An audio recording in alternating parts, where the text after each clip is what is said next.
whenever I was always scared to send those text messages directly. I just realized something super profound. What you're saying basically is you choose love. Yes, it's like a crash course on manifesting. No, it's just so mind-blowing. I was very skeptical about everything, what I'm right now doing. So if Ashton Kutcher didn't show up to give you a big hug within yourself, don't be disappointed. It's fine. It's gonna be Brad Pitt.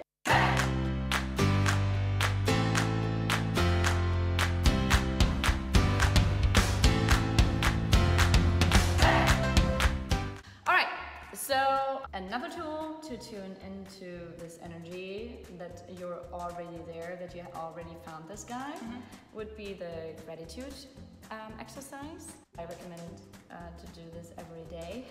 Okay. To it's write like going to the gym, the mental, spiritual gym. You just write down that you're grateful already for having this guy in your life. Oh my God. Already. Okay. You know, because like I'm thinking, like it sounds a little bit phony almost. I guess I'm getting a little bit embarrassed. All I do is like walk around, think about my dream guy, and then I tune into that energy and his energy and my energy, and so slowly I start to think like I'm so desperate. I'm like, oh my God, I need this dream guy to show up like right now. It's going, I think, a really, really great direction right now for you. I mean, you're gonna be invited to the wedding, obviously, but you're gonna officiate it. It's taking a lot from me because. I've never done it so much. Like I've been always interested in those things. So many tools I wouldn't give you usually. It's like a crash course on manifesting, and you can try it all out. If it resonates with you, if you feel like, oh my God, this is amazing. This is an amazing exercise. Stick only to this one exercise. Okay. You know, you don't have to do it all. You are right now the guinea pig, right, for this experiment. What we're doing here. I don't want to embarrass anyone here, like on camera. I'm not telling all the specifics about them, and I honestly hope they're not gonna watch it ever. Probably that's the best case scenario. She's using me for fresh material and inspiration. I'm honestly trying to like figure out what I want, meet someone amazing, and I'm open and honest to them. And I think honesty is like the main thing. That Israeli guy taught me a lot about how like Israelis, again, like so honest and direct that there is no ghosting. I'm like, what do you mean there's no ghosting to Israel? I thought that was an international phenomenon. And he's like, no, like we meet up on for a date. If we don't want to continue meeting up or dating, we just go like, hey, this was cool, but I'm not feeling it. And then the other one is like, okay, great, awesome, have a nice life. That's it. You know, at the end of the day, there's another person at stake. There's another person's soul and heart at stake. And like, you really shouldn't crush anyone's hearts and souls just like that. So how is it here in New York? They just stop responding and disappear. You know, I totally don't mind if you just tell me like, sorry, you know, I realized there might be not enough of a connection. But the ghosting is so disrespectful. I think that this is like a specific thing about online dating. I also tried once or twice or 3 times online dating apps, and you don't feel like any pressure to respond or to be respectful, because you can just swipe left. It's not that I choose not to do it in real life. Hey, if anyone out there wants to ask me out, then please go ahead. But with that Israeli guy though, so yeah, so what day are we gonna meet up again? And I felt very put on the spot. Like I'm like, I want to finish on a note saying right away, oh, I'm not feeling it, I don't want to meet you again. Because I'm like too polite or whatever. And then I agree to something that I actually don't want. You can be honest by actually exactly saying those things. The problem is the solution. Like as you would say it to me right now, like we had like a good energy and we had a good conversation. Fortunately, I feel like I'm not as interested. That'd be so hard and real. And it's very hard for me, and it's very hard for me right now to say that to you. But I think for the to respect you, I wanted to share that with you so that you don't have false hopes or something like that. I know. I'm working on that too. I'm not perfect with that neither. And you don't have to hurt someone else's feeling when you are actually honest. And when you say how that makes you feel being honest. Then everyone can relate to it, and maybe then that guy even loves you more. Even though I'm not at that level yet that I can say it in person right after the date, after that first date, I realized whenever I was always scared to send those text messages directly, and they reacted so well. Most of them would actually say, thanks so much for being upfront, and I appreciate your honesty. All the best to you too. And being respected is like important. And I said like, for the sake of being Israeli direct, I hope you don't mind that I put it out there like this, that I just didn't feel enough of a connection to meet again. He was really cool about it. And he's like, yeah, thank you, I liked it too. All the best. Amazing, and everyone's happy. Break that vicious circle, be honest and upfront, and you'll see amazing results coming out from that. Like what comes up to your mind, that you are too polite and that you don't want to hurt other people and that you can't be honest. That could be, for example, an affirmation for yourself to write down on your paper, that you keep reminding yourself that you can be honest and that it's actually supported by everyone. The why exercise sheet of paper. So what did you say? What should I add to this? Like what would be this dream thing, what you would like the opposite of too nice, right? Because I'm getting annoyed of being too nice. Being authentic. I'm my authentic self. Yeah, you are your authentic self. That's so big. Because that actually allows you just to be what you are, who you are, and just enjoy that. So by adding this to the list, I realized something that you can't push those things.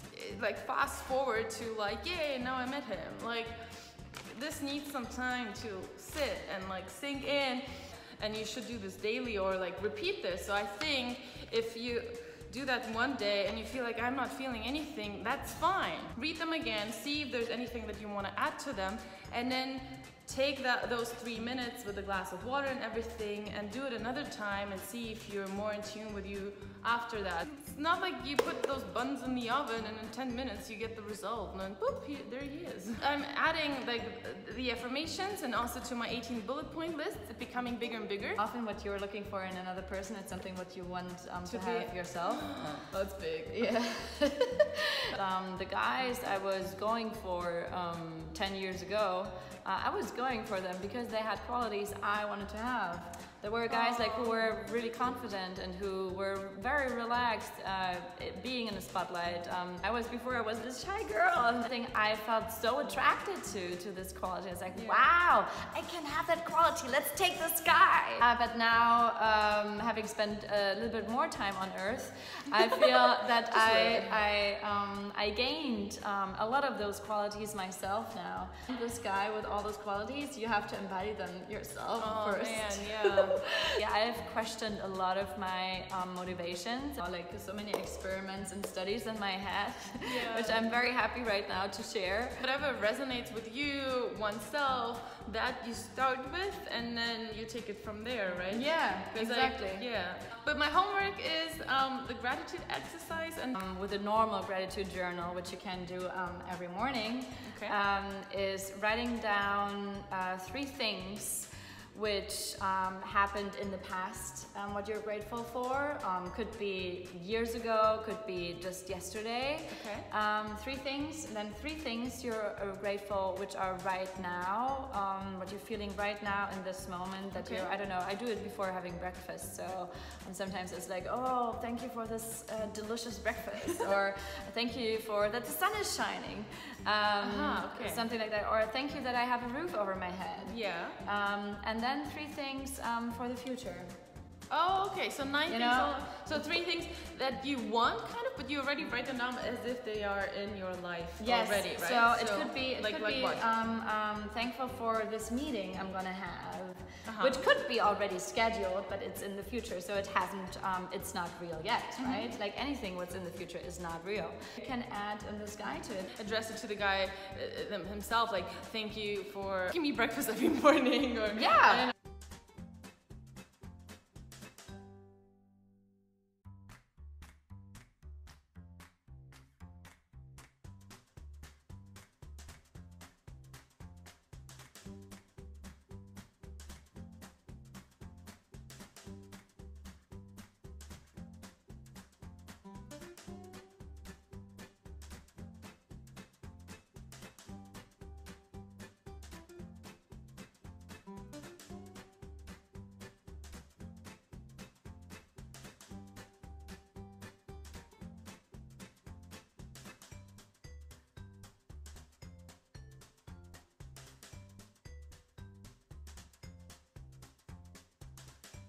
One should give this a little bit of time, right? Because it's not like, oh, I'm gonna write today those 9 things and tomorrow miracles are gonna happen, right? So this needs probably a little bit of time to marinate. It's like slowly raising your energy towards it. The more you practice it, the faster those things happen in your life, and that's what I'm right now experiencing in my life. Like whatever I'm sending out there, it's happening very, very quickly. Yeah, you don't go to a gym like for 3 days and you're like, yeah, I look like Arnold Schwarzenegger.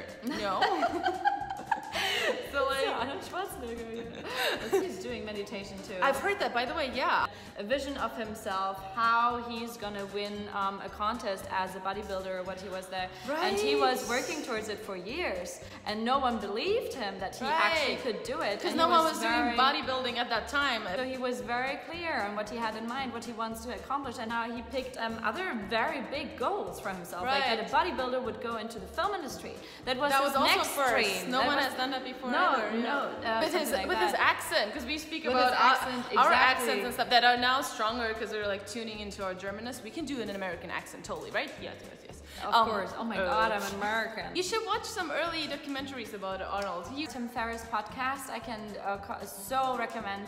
And there's an interview with Arnold Schwarzenegger where he talks about all those things. He started meditating, transcendental meditation, what I did, what I'm now doing since December. He did it just for 2 years when he was in his 20s, when he moved to California. Already?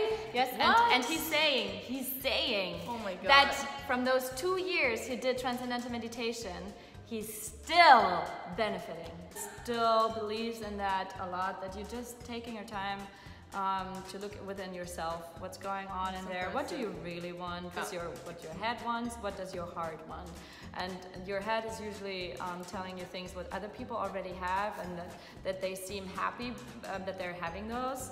And doing finger exercises is always also very good for your mind. Thank you very much for watching. Thanks for tuning in into us and yourselves. Yeah, that's a good one. All right. See you next time. See you. Bye. Bye-bye.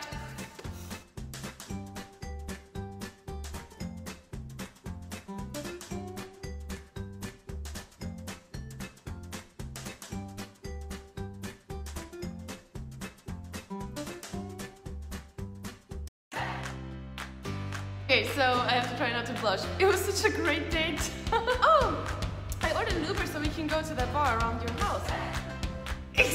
Exactly. What should a guy do when he's genuinely interested in you? Because guys are much more present. They're not so much in their head. Wait for it. I'm the only one who knows that. Wait, drum roll. I can't think of anything right now, actually. I just feel at peace. And that I can't think of anything, that's big.